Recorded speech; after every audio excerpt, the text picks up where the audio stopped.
sahabat belajar Nusantara semua. Salam sehat buat kita semua. Perkenalkan, saya Sri Salama dari SMA 100 Jakarta. Saat ini, saya ingin berbagi kepada sahabat belajar Nusantara mengenai pembelajaran jarak jauh berbasis ICT dengan model pembelajaran RME. Di tengah pandemi COVID-19 ini, sekolah yang dahulu ramai kini tampak sepi. Sejak 16 Maret 2020, Indonesia dilanda COVID-19. Semua aktivitas di sekolah dialihkan ke rumah dengan menggunakan sistem belajar online atau daring.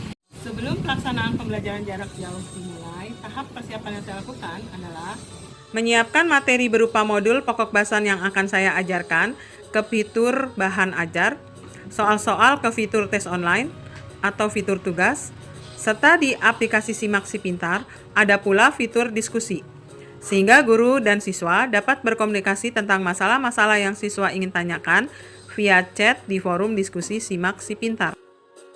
Akses menggunakan aplikasi Simak Si Pintar, baik guru maupun siswa, cukuplah mudah. Cukup masuk ke portal simak.dki.com, lalu ketik username dan password yang sama dengan nik kita masing-masing.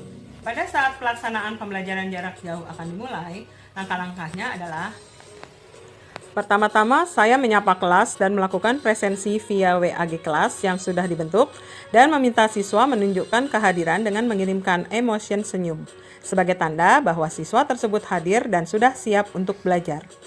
Saya mengucapkan terima kasih pada siswa dengan mengirim emotion jempol. Nah, sahabat belajar Nusantara semua dimanapun berada, marilah kita simak langkah-langkah model pembelajaran RME dengan pokok bahasan STLTP. Apa itu RME? RME singkatan dari Realistic Mathematics Education, yaitu pendekatan pembelajaran matematika yang berorientasi secara nyata terhadap kehidupan sehari-hari siswa pada hal-hal yang nyata. Langkah pertama, model pembelajaran RME adalah memberikan masalah kontekstual, dalam hal ini berupa soal, dalam kehidupan sehari-hari, seperti pada tampilan berikut. Soal atau masalah kontekstual ini akan saya masukkan ke dalam aplikasi pembelajaran berbasis ICT via Simak Si Pintar melalui fitur tugas. Langkah kedua, mendorong siswa menyelesaikan masalah tersebut. Pada langkah kedua ini, siswa akan melihat soal tampilan tadi pada fitur tugas via Simak Si Pintar dan mencoba untuk mencari penyelesaian masalah kontekstual tersebut. Langkah ketiga, model pembelajaran RME adalah membimbing siswa atas permasalahan yang diberikan sesuai dengan tujuan yang ingin dicapai dalam proses penyelesaian masalah. Pada langkah ketiga ini, guru memberitahu siswa tujuan indikator kompetensi pencapaian yang harus dicapai seperti pada tampilan berikut. Dalam membimbing siswa pada langkah ketiga ini, saya membuka tanya jawab melalui fitur forum diskusi pada aplikasi pembelajaran Simak Si Pintar via chat. Langkah keempat, siswa dapat mengembangkan model atau cara penyelesaian dari masalah tersebut. Pada langkah keempat ini, dalam menyelesaikan soal atau permasalahan kontekstual, siswa disarankan mencari sumber belajar melalui portal Rumah Belajar. Mengapa? Karena di dalam portal Rumah Belajar, fitur-fiturnya sangat lengkap, sehingga siswa dapat memanfaatkan semua fitur-fitur yang ada di portal Rumah Belajar. Langkah kelima, membandingkan dan mendiskusikan hasil akhir penyelesaian masalah atau soal tersebut.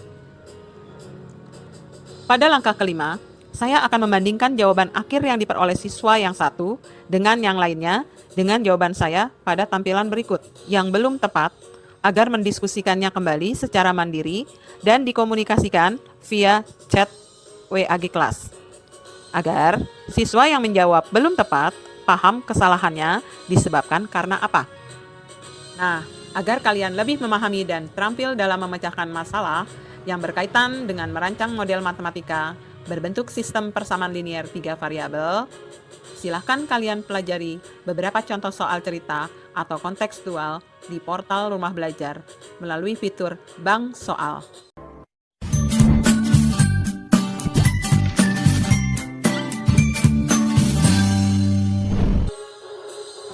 Rumah Belajar adalah mitra pembelajaran jarak jauh saya saat ini.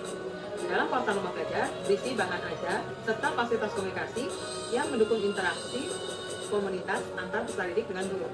Fitur-fitur di dalam portal Rumah Belajar dapat diakses secara online maupun offline, kapan saja, di mana saja, dan oleh siapa saja. Gratis loh, sehingga dapat membantu saya dalam meningkatkan motivasi, minat, dan kemandirian peserta didik.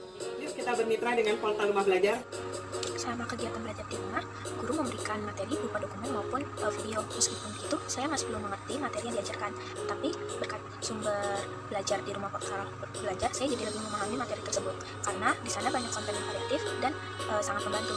Terima kasih portal Rumah Belajar. Belajar di rumah dinikmati menyenangkan. Halo teman-teman, sudah tahu belum portal Rumah Belajar? Selama belajar di rumah, kita dapat mencari sumber-sumber belajar dari portal Rumah Belajar, selain materi-materi yang diberikan guru.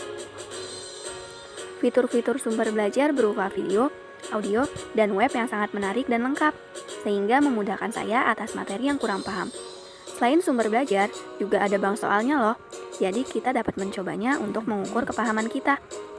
Belajar di rumah tidak masalah. Terima kasih Rumah Belajar. Demikianlah serangkaian pembelajaran jarak jauh saya selama pandemi COVID-19 ini. Semoga dapat menginspirasi sahabat belajar Nusantara dimanapun berada.